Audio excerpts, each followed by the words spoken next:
Assalamualaikum warahmatullahi wabarakatuh. Waalaikumsalam warahmatullahi wabarakatuh.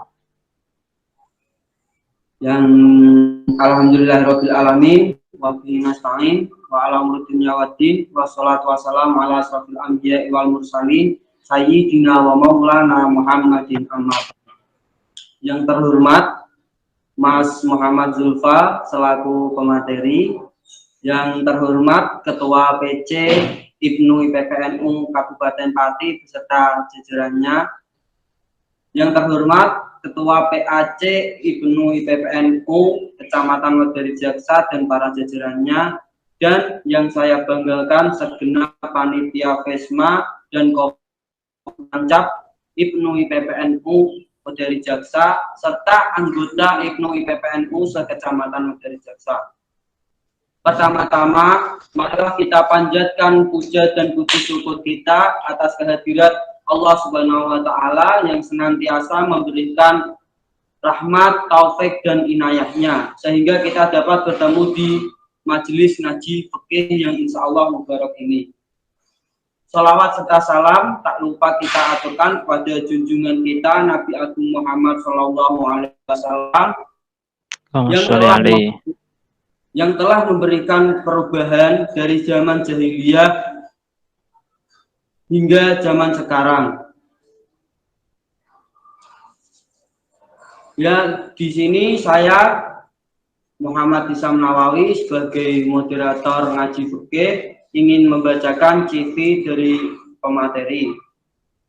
Nama Muhammad Zulfa, tempat tanggal lahir Pati 28 Februari 1996, alamat Komplek Ponpes Al Uswa, Jalan Mr. Posbiono, Condro Wibowo, Pakintilan, RT 4, RW 4, Kecamatan Gunung Pati, Kota Semarang.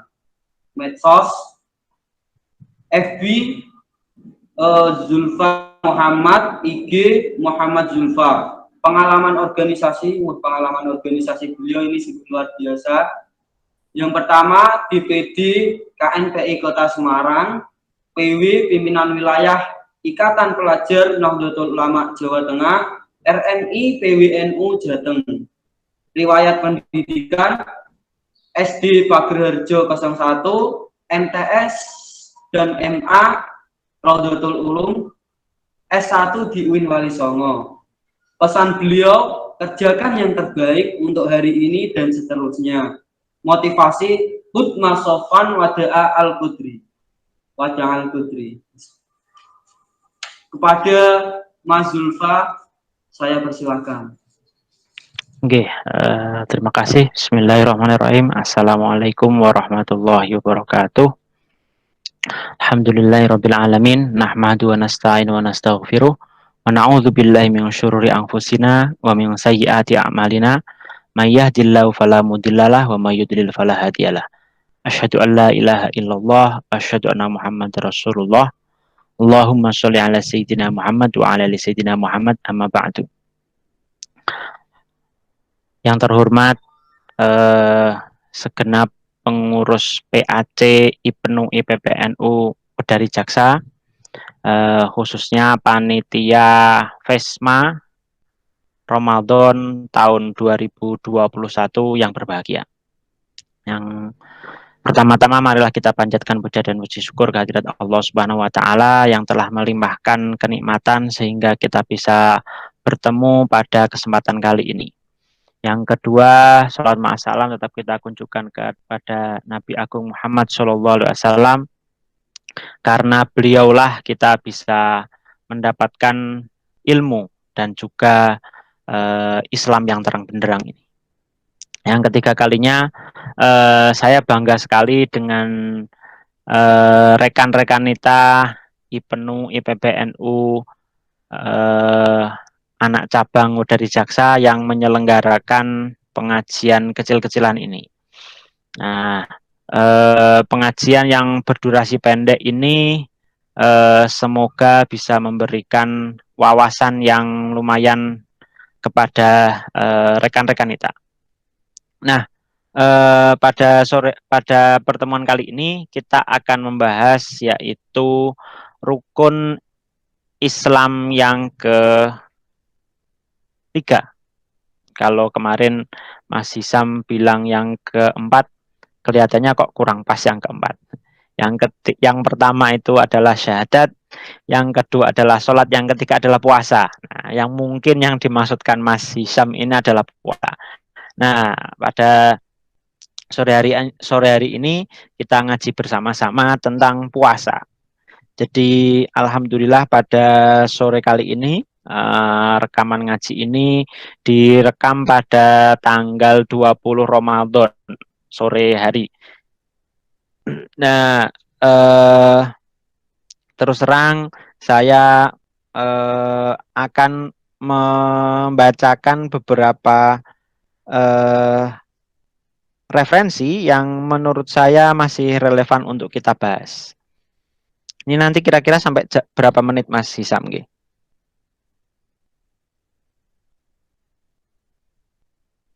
Halo, cek Mas Hisam. Nanti berapa menit? Sampai setengah jam. Oh, setengah jam. Menit. Oh, nggih, kira-kira 30 menit. Nggih.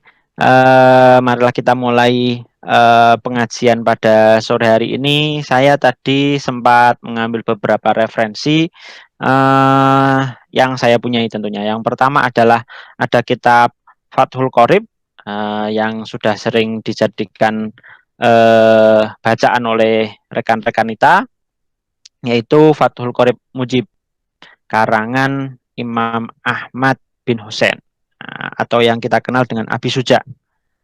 Nah, langsung saja kita buka halaman 25 yaitu tentang kitab Siam.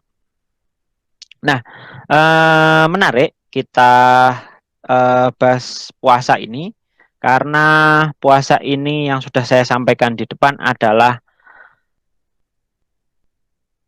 rukun Islam yang ketiga. Rukun Islam yang ketiga ini didasari dengan ayat Al-Quran. A'udzubillahi minasyaitonirrajim. Bismillahirrahmanirrahim. Ya ayyuhalladzina amanu kutiba alaikumusyamu kama kutiba alal ladzina min qablikum la'allakum tattaqun. Nah, ayat ini ada di dalam surat Al-Baqarah 180 nggih atau 183. Seingat saya 180. Nah, ayat ini menjadi penting khusus bagi orang-orang yang beriman. Jadi ya ayyuhalladzina amanu konteksnya jelas. Jadi khusus kepada orang-orang yang beriman. Ya ayyuhalladzina amanu kutiba di dalam Al-Qur'an kalau ada kata-kata kutiba itu berarti diwajibkan. Sesuatu yang wajib kalau di dalam Al-Qur'an biasanya disebutkan menggunakan kata kutiba. Kutiba alaikumussyam. Jadi bahasa di dalam Al-Quran menggunakan kata-kata kutiba. Kalau kita dalam ilmu shorof ada mabni fi'il, madhi, mabni majhul, yaitu fa fi'ilnya di dhammah dan ain fi'ilnya di kasroh. Nah, itu kutiba ala wazni fu'ila atau kutiba.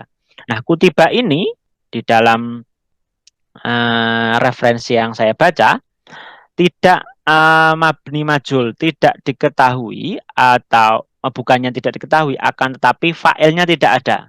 Langsung menggunakan kata-kata kutiba. Jadi bukan berarti Allah tidak menyuruh untuk berpuasa, akan tetapi puasa ini, kutiba ini lanjutannya yaitu kutiba alaikumussyam, alaikum asyam. Jadi ibadah siam ini atau ibadah puasa ini itu sudah ada di zaman-zaman sebelumnya. Sebagaimana ayat yang ada yaitu kutiba alaikumussyam kama kutiba alal ladzina min qablikum. Seperti halnya ajaran-ajaran atau ibadah-ibadah yang telah dikerjakan oleh orang-orang yang terdahulu atau umat-umat yang terdahulu. Misalnya umatnya Nabi Musa, terus kemudian umatnya Nabi Isa dan seterusnya. Itu mereka memiliki ibadah puasa. Jadi dan juga umat-umat yang lainnya memiliki ibadah puasa yang yaitu pada intinya adalah menahan lapar dan dahaga. Pada intinya hampir sama dengan apa yang kita kerjakan sekarang ini. Makanya di dalam Al-Quran menggunakan kata-kata kutiba, tidak dijelaskan secara langsung fa'ilnya atau orang-orang atau Allah yang memerintahkan, akan tapi menggunakan kata-kata kutiba. Maksudnya adalah jadi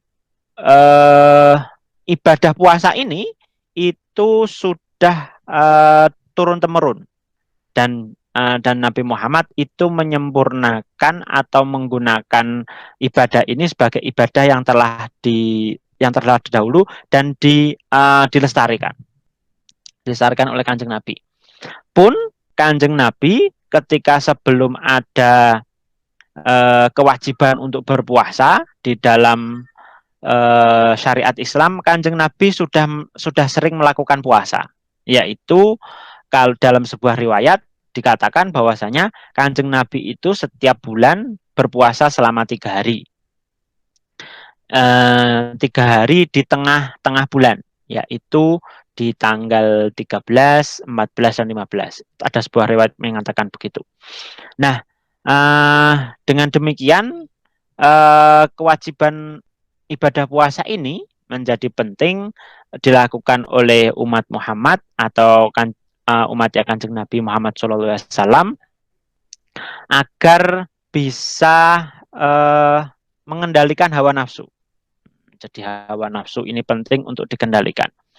Jadi itu sekedar pengantar awal untuk sebelum kita membaca kitab Busyam ini. Nah, kalau ditanya kapan sebenarnya ibadah puasa secara syariat Islam dikerjakan, yaitu kalau kita membaca Tarikhut Tasyrik karya Huldoribik, nah itu disebutkan bahwasanya ibadah puasa ini diwajibkan mulai pada tahun 2 setelah kenabian, yaitu Kanjeng Nabi umur 42 berarti kalau begitu. Kanjeng Nabi Wakila diceritakan bahwasanya Kanjeng Nabi itu diangkat menjadi Nabi ketika berumur 40 tahun. Nah, ibadah puasa ini juga diwajibkan ketika Kanjeng Nabi berumur 42 tahun atau pada tahun 2 kenabian. Nah, itu sebagai pengantarnya. Nah, kita baca kitab Fathul Qorib. Qala al-mu'allifu rahimahullahu ta'ala bi wa bi ulumi fid dharain. Amin. Kitabu bayani ahkamis syami. Ai hadza utawi iku kitab bayanu ahkami asyami. Menerangkan tentang hukum-hukum puasa. Jadi dalam Fathul Qorib ini hanya ada satu halaman dan setengah halaman sama seperempat halaman. Jadi kalau kira-kira hanya sedikit, tidak ada 2 halaman, tidak ada 2 halaman penuh kalau kita jumlahkan. Akan tapi menjadi penting untuk kita pelajari. Wahwa utawi asyam iku wasaumu utawi syam masdaroni iku masdar karoni. Maknahuma maknane lughatan secara bahasa al-imsaku iku menahan. Jadi puasa itu adalah menahan. Secara bahasa puasa itu adalah menahan. Terus kemudian wasyar'an secara syariat imsakun an muftirin biniyatin maksusotin jami'an naharin qabilin lisaumi min muslimin akilin tohirin min haidin wanifasin. Nah, jelas. Secara syarak sudah jamek manik, yaitu imsakun menahan an muftirin dari hal-hal yang membatalkan. Nah, puasa itu secara biasa atau secara orang awam adalah menjaga dari hal-hal yang membatalkan. Biniatin dengan niat, maksusotin yang khusus. Kenapa niat yang khusus? Karena niat puasa Ramadan atau niat puasa bulan suci Ramadan itu berada di malam hari atau bahasanya diinepke atau bahasa Jawanya diinepke. Jadi puasa di bulan Ramadan itu harus diinepke atau waktunya adalah di malam hari. Paling maksimal sebelum imsak, sebelum waktu imsak. Itu waktunya niat. Kalau setelah itu tidak niat, berarti puasanya puasa biasa atau puasa sunnah. Jadi jangan sampai puasa kita menjadi puasa sunnah, tidak menjadi puasa wajib. Jami anaharin, jadi seluruh sekabiane rino, jadi semua secara keseluruhan sepanjang hari. Jadi mulai dari terbitnya fajar sodik sampai masuk waktu maghrib. Kobilin yang diterima lisaumi maring wong kang poso mi muslimin dari orang-orang muslim, akilin yang berakal, tohirin yang suci, min haidin saking haid, wanifasin dan nifas. Jadi syarat nanti akan kita bahas tentang syarat. Salah satunya adalah orang yang diperbolehkan berpuasa adalah orang yang muslim, yang berakal dan juga suci dari haid atau nifas. Nah, itu secara pengertiannya. Jadi secara pengertian kita harus clear dulu, puasa itu adalah ibadah yang menjaga dari hal-hal yang membatalkan dengan niat yang khusus di sepanjang hari. Nah, jadi sudah clear itu. Nah, masuk ke jadi sebelum kita lebih jauh tahu apa sih sebenarnya syarat-syarat wajibnya orang berpuasa itu? Syarat-syarat wajibnya orang berpuasa itu kalau dalam kitab takrib ada 3. Jadi secara sederhana di kitab takrib itu menyebutkan ada 3 syarat-syarat orang yang wajib berpuasa. Yang pertama adalah Islam. Kalau saya lebih cenderung kepada mukmin. Karena teks di dalam Al-Qur'annya adalah ya ayyuhalladzina amanu.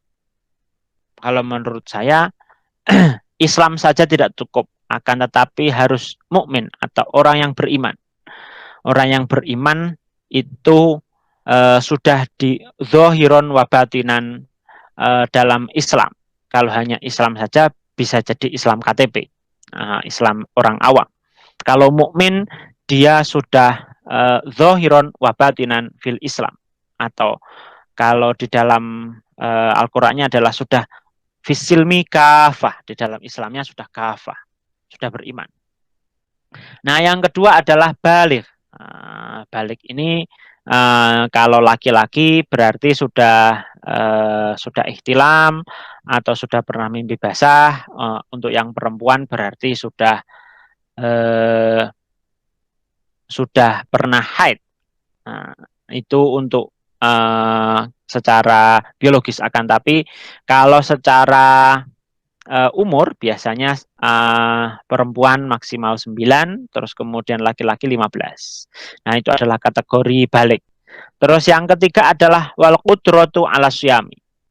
Jadi yang ketiga adalah kudroh, mampu ala syami ing atase poso. Jadi dia kuat berpuasa.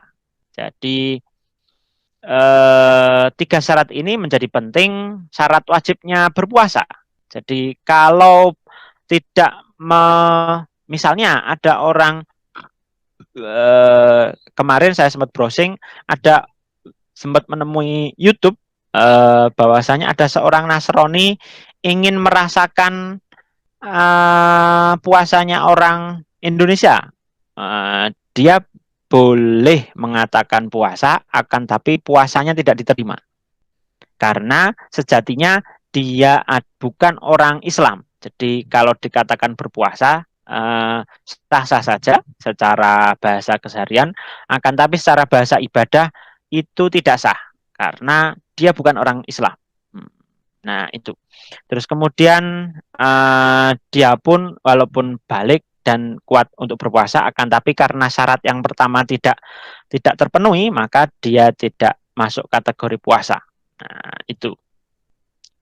Terus kemudian misalnya ada anak kecil ikut orang tuanya berpuasa, boleh-boleh saja, akan tapi puasanya belum dihitung atau belum taklif, dia belum terkena taklif karena belum balik. Begitu. Nah, kenapa di kitab takrib ada keterangan wal qudratu ala shaumi? Karena berpuasa pun agama itu tidak sulit. Bagaimana kalau kita sedang sakit atau kita sedang bepergian, boleh tidak berpuasa. Itu rukhsah minallah. Dengan misalnya kalau kita bepergian merasa masyaqqah atau secara marhalahnya sudah melewati boleh jamak dan qashar, boleh kita untuk tidak berpuasa. Nah, itu adalah wal qudratu ala syami. Terus kemudian bagaimana dengan orang tua? Orang yang sudah tua, sudah sering pikun, bilang sudah sahur akan tapi jam 8 aku mau urung sahur. Boleh itu untuk tidak berpuasa. Akan tapi nanti ada keterangan-keterangan bagaimana apakah dia harus berfidyah, terus kemudian ataukah dia cukup kalau mengganti pun beliau pun orang yang sudah tua renta itu tidak bisa menggantinya, maka nanti ada fidyah. Nah, itu adalah syarat-syarat bagaimana syarat wajibnya orang berpuasa. Nah, selanjutnya di dalam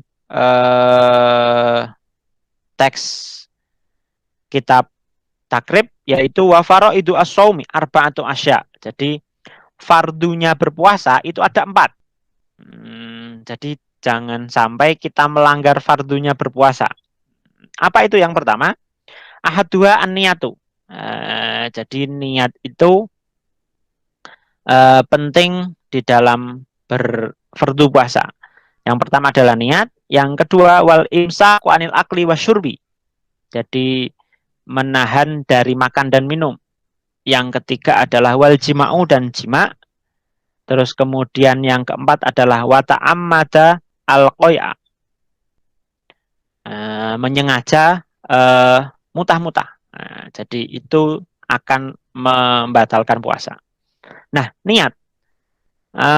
Niat itu menjadi penting karena semua hal itu harus didasari dengan niat.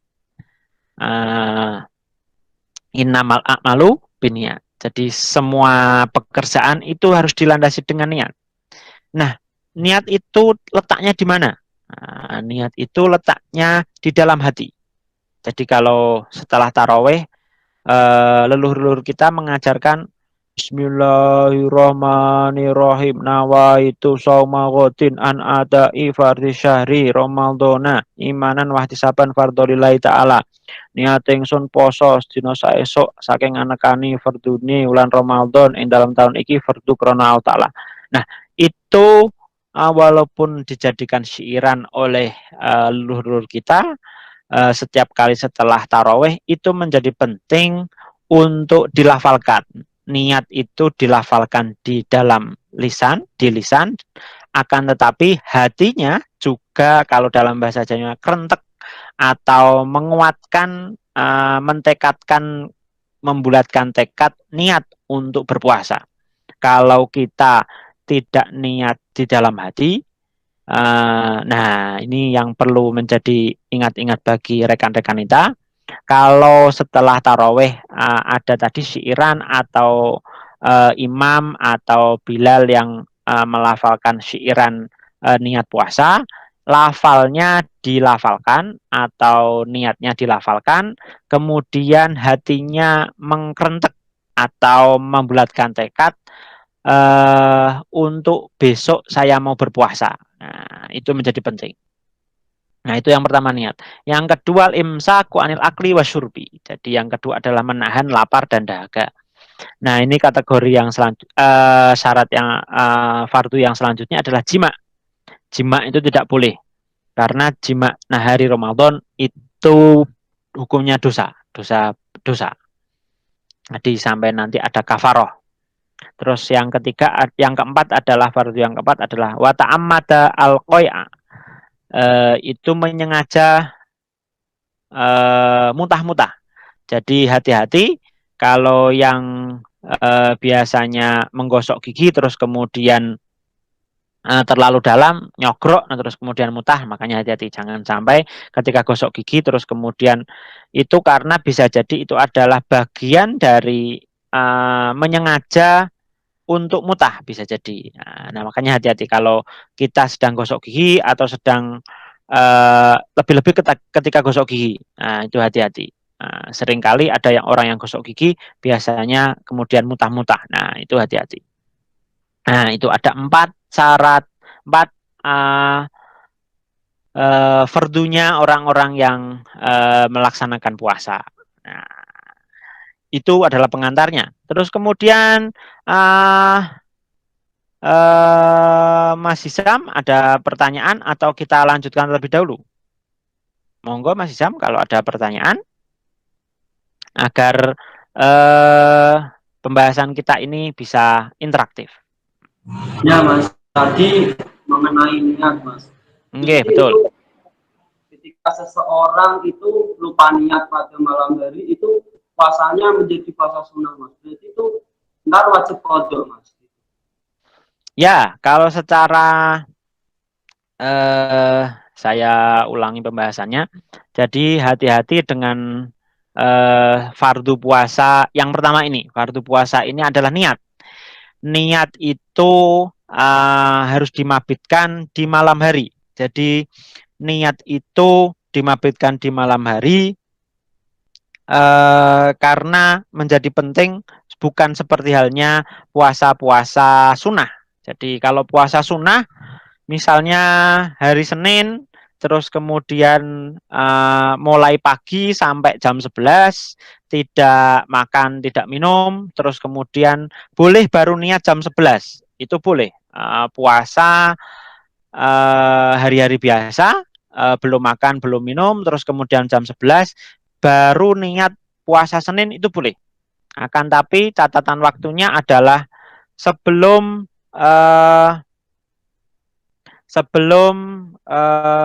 duhur atau sebelum waktu zawal.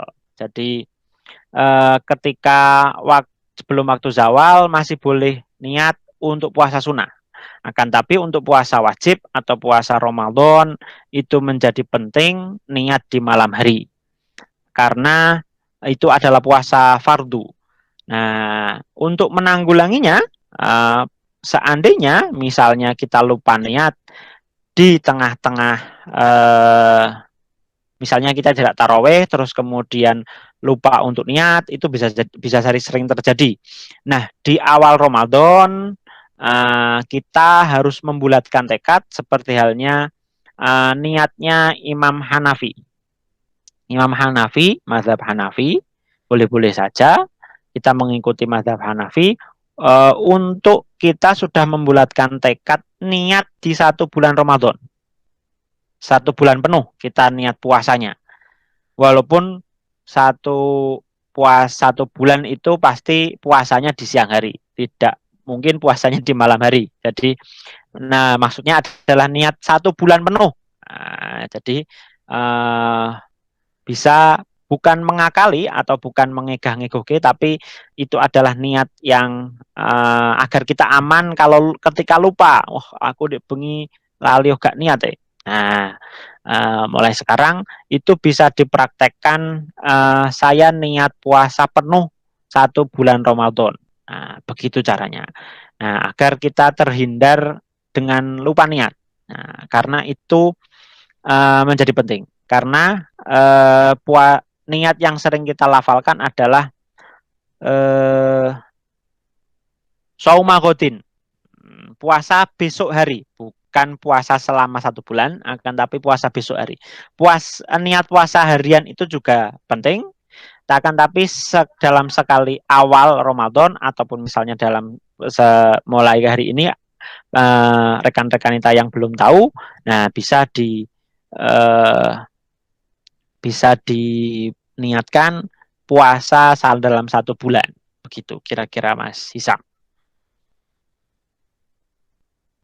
Oh iya Mas, terima kasih. Okay. Itu Mas, ketika kan biasanya kebiasaan orang itu Mas, ketika waktu imsak sudah berkumandang itu biasanya seseorang itu lebih meneruskan makannya Mas. Ya, seseorang biasanya masih merokok santai. Nah, itu hukumnya gimana Mas? Melanjutkan aktivitas makan ketika imsak sudah berkumandang. Sebenarnya kalau kita merujuk ke hadis Nabi, berapa sih sebenarnya kapan sih mulai imsak itu? Nah, imsak itu dimulai sebelum subuh kurang lebih 50 ayat. 50 ayat eh 50 ayat kita membaca ayat 50 ayat. Nah, itu kira-kira 50 ayat. Jadi kalau misalnya di desa-desa ataupun di kota-kota ada biasanya sirine wiu, wiu, wiu, wiu, wiu, untuk waktu imsak. Nah, itu biasanya sirine itu berbunyi 10 menit sebelum subuh. Nah, 10 menit sebelum subuh itu cukup untuk membaca ayat 50 ayat. Akan tapi kadang masih ada orang yang meneruskan minumnya, terus kemudian masih meneruskan makannya, walaupun cepet-cepetan. Nah, itu baiknya rekan-rekan kita harus punya pegangan atau sudah pernah mempraktekkan, misalnya membaca 50 ayat, bukan hanya ayat pendek ya, ya lumayan ayat-ayat biasa lah. Biasanya di dalam Quran itu dalam satu halaman itu kan ya kira-kira 8 ayat lah, katakanlah 10 ayat misalnya dalam satu halaman. Nah, itu dibaca misalnya kalau 10 ayat berarti 5 lembar. 5 lembar itu seperempat juz. Seperempat juz biasanya rata-rata orang seperempat juz itu nggih kira-kira satu kalau satu juz adalah 20 menit, berarti seperempat juz adalah 5 menit. Nah, itu kira-kira. Karena kan orang baca ayat itu ada yang cepat, ada yang bisa lama. Nah, kira-kira 5 menit kira-kira. Itu waktu maksimal. Berarti 5 menit sebelum subuh. Kalau boleh mengatakan begitu. Tapi rata-rata masjid-masjid itu menggunakan 10 menit. Nah, 10 menit itu waktu ihtiyat masih agak longgar. Hati-hati yang agak longgar. Nah, masih 5 menit akhir masih bisa.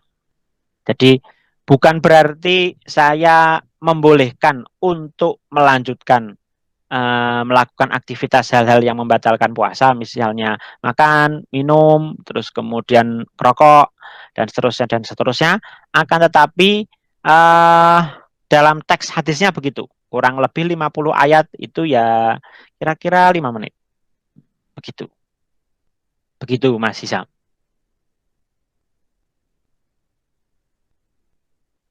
Nah, ini ada pertanyaan selanjutnya, Mas. Oke. Ini kan kita itu sering mendengar kaidah naumu soimi ibadah. Nah, Oh ya. ketika orang itu ketika puasa itu tidur mengatakan naumu soimi ibadatun, dan dia itu selalu tidur bermalas-malasan ketika puasa, itu hukumnya bagaimana, Mas? Apakah benar seseorang itu ibadah, tidurnya seseorang yang berpuasa itu ibadah? Terima kasih. Iya, oke. Saya ambilkan referensi yang lain di dalam kitab Maqasidus Syam, karyanya Syekh Izzuddin bin Abdus Salam. Nah, ada beberapa adab atau apa ya istilahnya, tata cara dalam berpuasa menurut Syekh Izzuddin bin Abdus Salam. Syekh Izzuddin bin Abdus Salam ini membagi ada 6. Yang pertama adalah menjaga lidah dan anggota tubuh yang lain. Nah, menjaga lidah dan anggota yang tubuh yang lain adalah kalau di dalam saya merujuk kepada kitab yang lain, dalam kitab Faidul Qadir, khamsu khisalin yuftirna as-shaimu wa yaqdi wayangqadna al-wudu'a. Jadi ada 5 hal yang bisa membatalkan puasa dan atau membatalkan wudhu. Membatalkan wudhu bukan secara dohir ya, kan, tapi secara batin, atau mengurangi keutamaan dalam berpuasa dan juga dalam wudhu. Itu ada 5. Yang pertama adalah al-kadzibu, berbohong, goroh. Yang kedua adalah al-ghibatu, ghibah atau menggosip pria yang tidak berdasar. Yang ketiga adalah an-namimatu atau adu-adu, berkata kotor. Yang keempat adalah wan nadhru bisyahwatin, memandang dengan syahwat. Ini tidak hanya berlaku pada laki-laki tapi juga pada perempuan. Wal yaminu al-kadzibatu. Yang kelima adalah bersumpah yang bohong. Nah, kalau kita merujuk di dalam kitab Faidul Qadir atau syarah dari hadis ini, mengatakan 5 hal ini harus kita hindari. Nah, kenapa ada, bukan kaidah sih sebenarnya, itu adalah kata-kata mutiara, naumus shaim ibadah. Karena kalau kita merujuk pernyataannya Gus Baha misalnya, daripada kue miso-miso, daripada kue goroh, daripada kue ghibah, daripada kue adu-adu, daripada kue nonton maksiat, nah daripada tadi hal-hal yang buruk, mending tidur. Nah, itu nanti kita rujukkan ke pembagian ada. Jadi orang yang berpuasa itu bisa kita kategorikan 3 hal. Nanti saya jelaskan.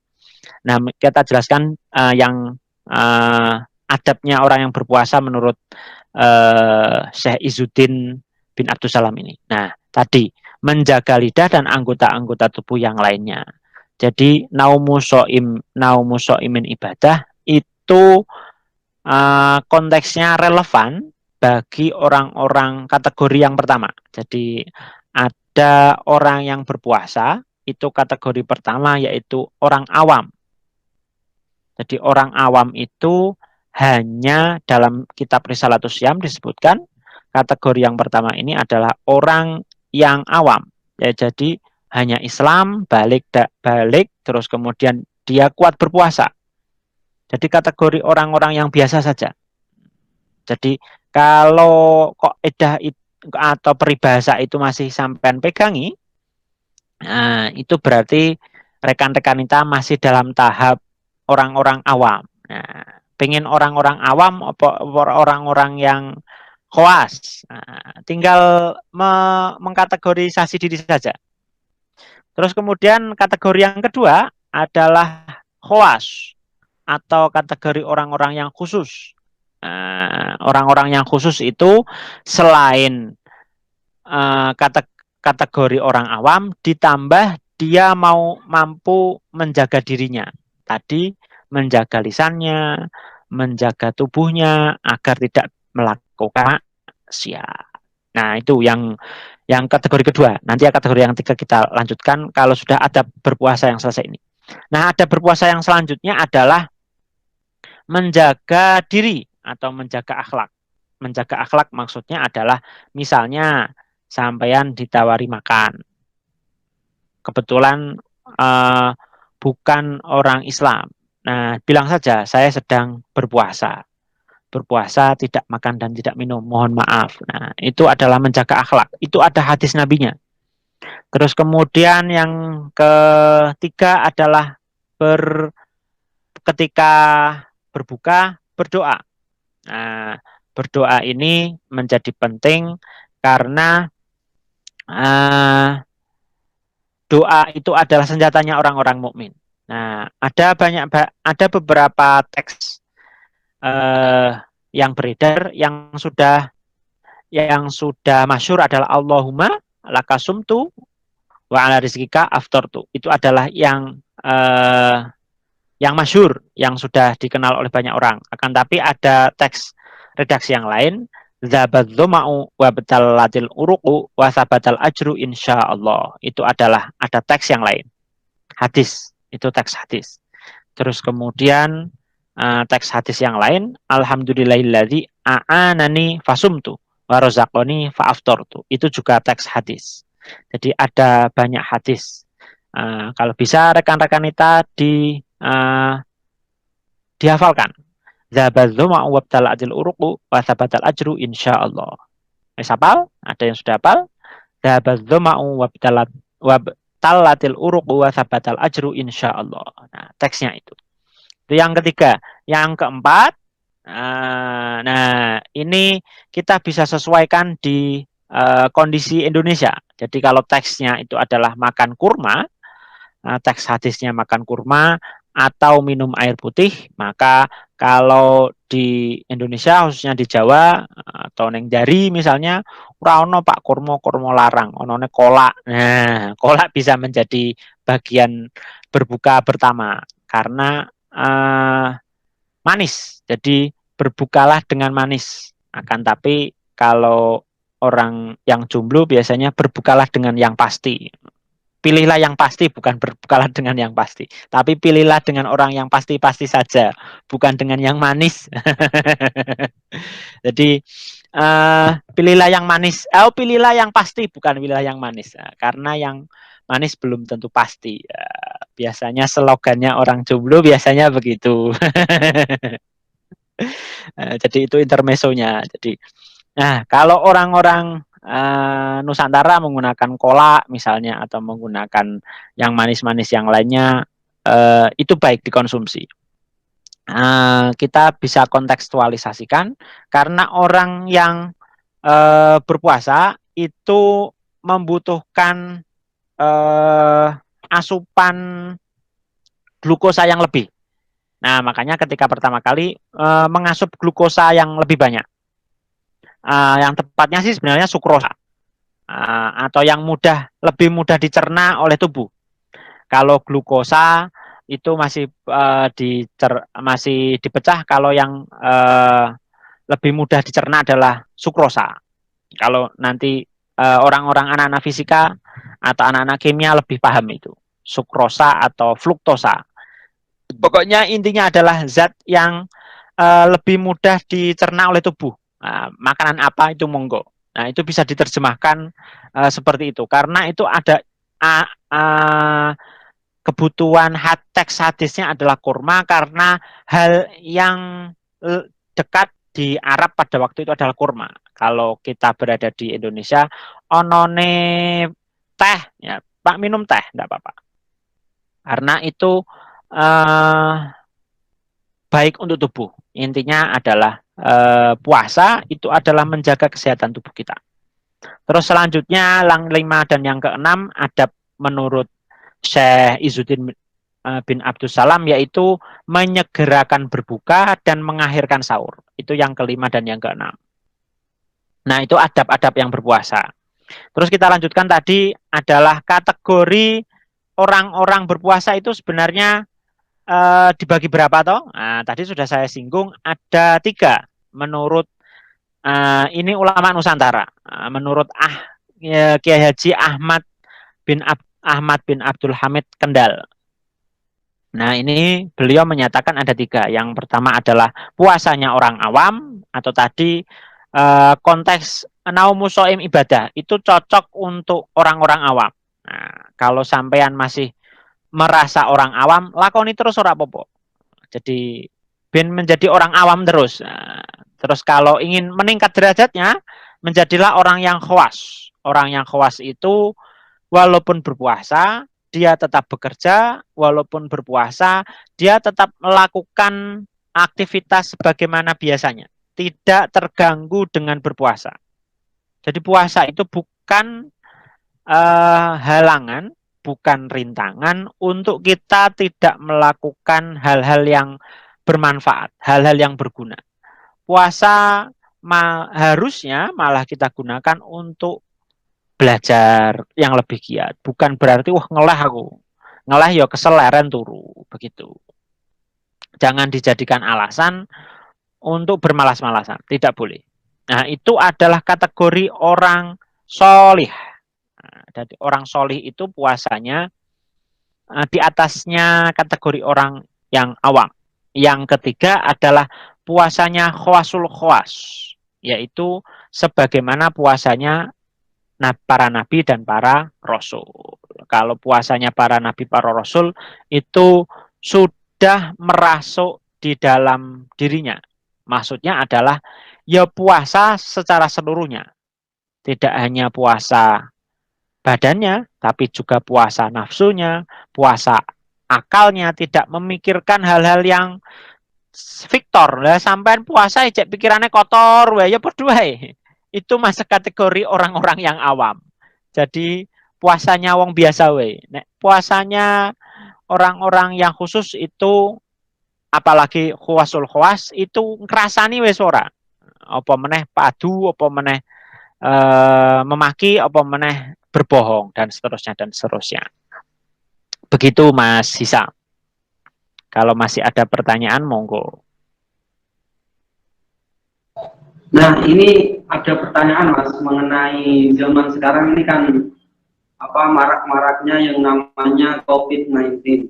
Oh, nggih, siap. Kan salah satu upaya untuk mencegah COVID-19 ini kan salah satunya swab test. Nah, itu jika seseorang yang berpuasa melakukan swab test dan suntik vaksin itu apakah puasanya batal, Mas? Terima kasih. Oke, jadi kita pisahkan satu-satu. Untuk vaksin, kita kembali lagi ke teks Fathul Qorib, kitab Fathul Qorib, ada 10 hal yang membatalkan puasa. Jadi sebelum kita ke pembahasan vaksin, kita kembali lagi ke teks Fathul Qorib. Jadi waladzi yuftiru bi as-shaimu asyratu asya. Jadi ada 10 hal yang membatalkan puasa. Apa itu? Yang pertama, ma wasola amdan ilal jaufi awir roksi. Sesuatu dengan secara sengaja sampai ke kerongkongan atau kepala. Itu yang pertama. Yang kedua, wal haqnatu alal huknatu fi ahadis sabilaini, yaitu memasukkan sesuatu sampai pada melalui jalan kubul atau dubur. Nah, itu yang kedua. Yang ketiga adalah al-qai'u amdan, mutah-mutah secara sengaja. Itu yang ketiga. Yang keempat, wal wat'u amdan fil farji. Wati secara sengaja di dalam farji.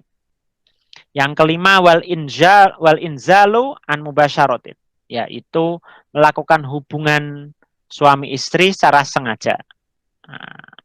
Itu yang tadi yang keempat.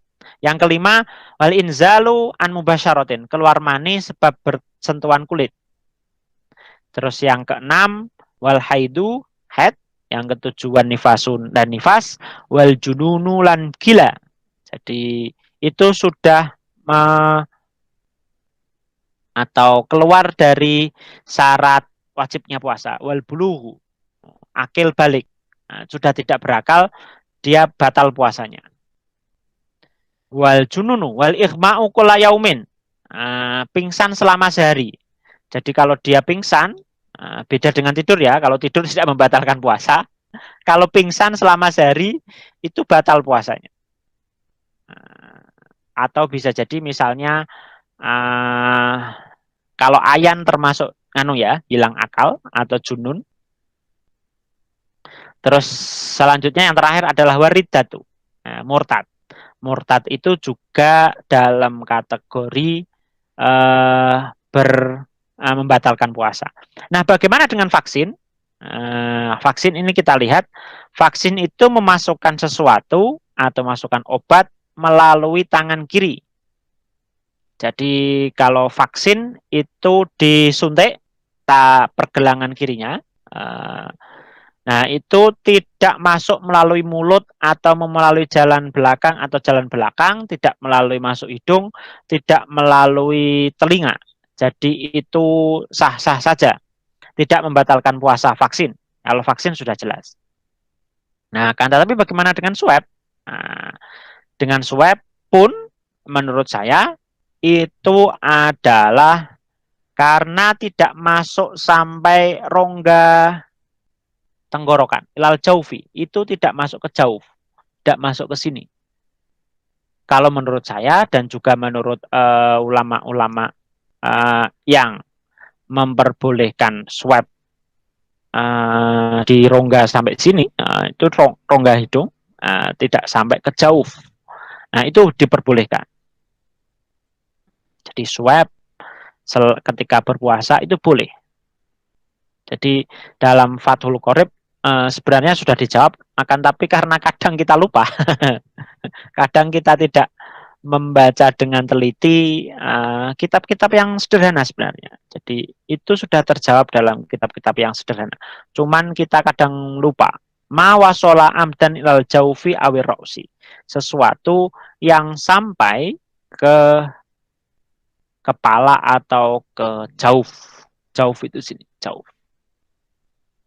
Nah, jadi kira-kira begitu, oke, untuk yang pertanyaan tadi. Ya, khususnya yang untuk vaksinasi. Iya. Monggo kalau masih ada pertanyaan Ya, yang lainnya. ya Mas, mungkin cukup itu Oke. semua pertanyaan yang saya sampaikan, Mas. Mungkin yang terakhir ini apa saja Mas fadilah-fadilahnya puasa? Dan Wah, kalau fadilahnya puasa itu banyak sekali. Jadi kalau kita merujuk ke fadilah puasa sebenarnya banyak sekali rujukan-rujukan yang menyatakan fadilahnya puasa. Karena puasa itu eh, intinya adalah mengendalikan hawa nafsu atau apa istilahnya ya? Memanajemen. Memanajemeni hal-hal yang ada di dalam tubuh kita. Jadi dalam hadis disebutkan sumu tasihu. Jadi kalau kita berpuasa maka kita akan mendapatkan kesehatan. Itu adalah hal yang sederhana dalam hal kesehatan. Nah, kalau kita lihat di dalam merujuk ke dalam kitab-kitab, khususnya ada kitab yang saya baca ini, yang saya pegang ini adalah Maqasidus Syam, itu menerangkan fadilah puasanya ada banyak. Salah satunya adalah meninggikan derajat kita. Karena ketika kita berpuasa, itu di surga atau dibukakan pintu surga dan ditutup pintu neraka. Maksudnya adalah pahala itu lebih mengalir. Di dalam sebuah riwayat dinyatakan bahwasanya kalau kita mengerjakan hal-hal yang sunnah di bulan puasa atau bahkan ketika kita puasa, itu pahalanya seperti pahala puasa pahala wajib. Apalagi kalau kita mengerjakan hal-hal yang wajib, itu akan dilipat gandakan oleh Gusti Allah. Dan di hadis yang menyatakan kullu amali ibnu Adam lahu ilasyam fa innahu li wa ana ajzi bihi. Jadi hadis ini menyatakan bahwasanya puasa itu adalah khusus untukku. Jadi kalau kita lihat syahadat itu sudah jelas penyaksian diri kita sendiri. Terus kemudian sholat itu adalah hubungannya vertikal. Ganjarannya juga sudah jelas. Kalau orang yang sholat berjamaah 27 derajat. Nah, terus kemudian bagaimana dengan pahalanya orang yang berpuasa? Pahalanya orang berpuasa itu disebutkan oleh Gusti Allah ada dua. Farhatani, kebahagiaan. Yang pertama adalah ketika berbuka, kurang lebih 40-an menit lagi kita berbuka. Nah, itu kita bahagia karena kita bisa makan, bisa minum, dan seterusnya. Terus kemudian yang kebahagiaan yang selanjutnya adalah farhatun, yang selanjutnya adalah ketika bertemu Gusti Allah. Ketika bertemu Gusti Allah itu adalah kenikmatan yang tiada tara. Nah, itu dan Gusti Allah sendiri yang akan memberikan pahala. Jadi begitu. Kira-kira banyak sekali fadilah-fadilah ketika kita berpuasa. Jadi tidak hanya itu yang bisa kita ambil dari fadilah puasa, akan tapi sebenarnya puasa itu juga mengatur kesehatan kita. Bayangkan kalau dalam 12 bulan itu kita tidak puasa, coro mesin ini gak pernah turun mesin, gak pernah leren mesin ini. Ini coro komputer kita di restart, diinstal ulang. Nah, Kalau kita berpuasa itu kita ibarat diinstal ulang. Walaupun puasanya rekanita pun ada yang bolong misalnya. Dalam 1 bulan itu pasti ada yang bolong. Nah, bukan berarti itu, wah ada orang poso sasi full. Nah, nanti kan harus diganti, tetap harus diganti. Nah, itu. Untuk penutup, ada sebuah riwayat, akan tapi riwayat ini riwayat Asharus Sahabah. Riwayat yang dari sahabat. Jadi ada sebuah riwayat mengatakan, Shaumu Ramadan mu'allakun bainas sama'i wal ardi la yurfa'u illa bizakatil fitri. Akan tapi ini riwayat yang bukan riwayat hadis, akan tapi riwayat yang bisa kita jadikan pegangan.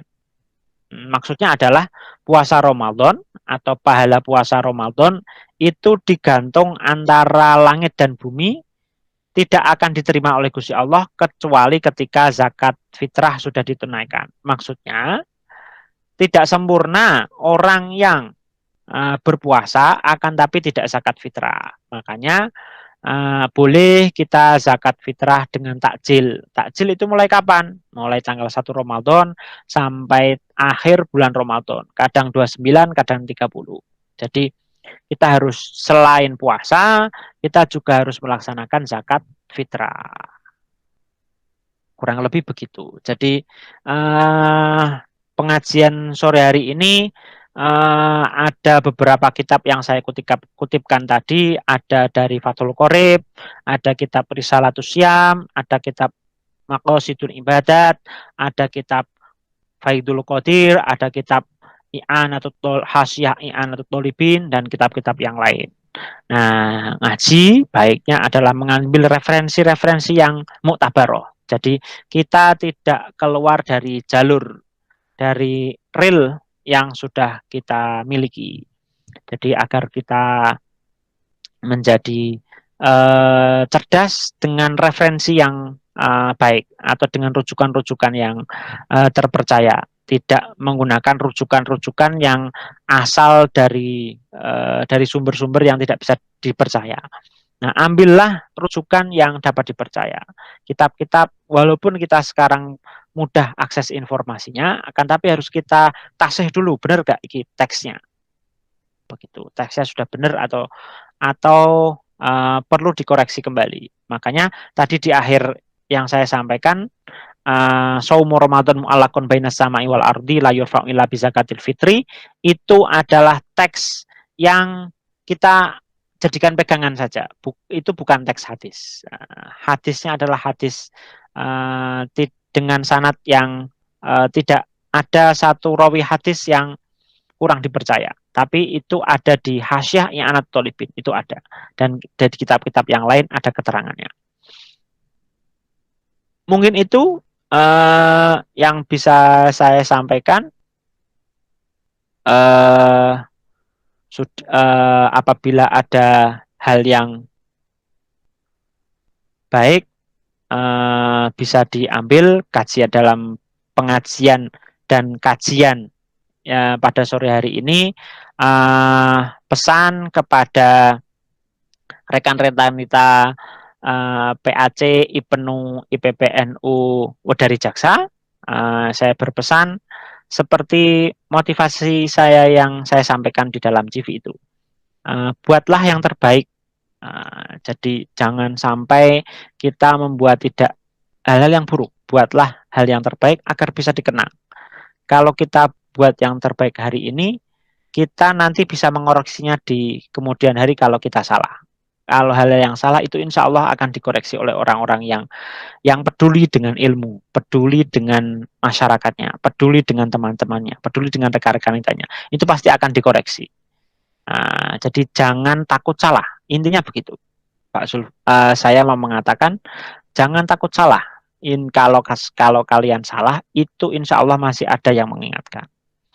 Mungkin itu pesan dan kesan untuk rekan-rekan kita IPNU, IPPNU Wedari Jaksa. Semoga bermanfaat pengajian pada sore hari ini.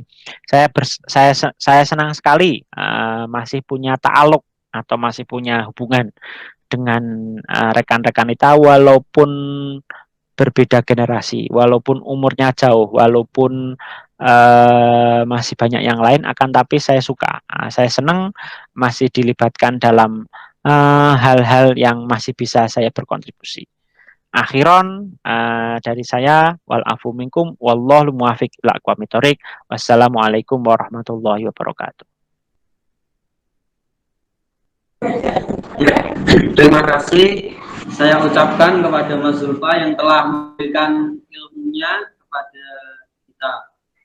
Alhamdulillah dalam acara ngaji fikih pada sore hari ini dapat berjalan dengan lancar. Semoga ilmu yang kita dapat dari ngaji fikih pada sore hari ini bermanfaat bagi kita dan orang lain. Saya rekan Muhammad Hisam Nawawi, bila ada salah mohon maaf, baik dari segi tingkah laku, tata bahasa maupun ucapan dan lain-lain, kurang lebihnya mohon maaf. Akhirul kalam, wallahul muwaffiq ila aqwamit thoriq. Assalamualaikum warahmatullahi wabarakatuh. Waalaikumsalam. Salam pelajar. Belajar berjuang bertakwa. Terima kasih, Mas. Iya.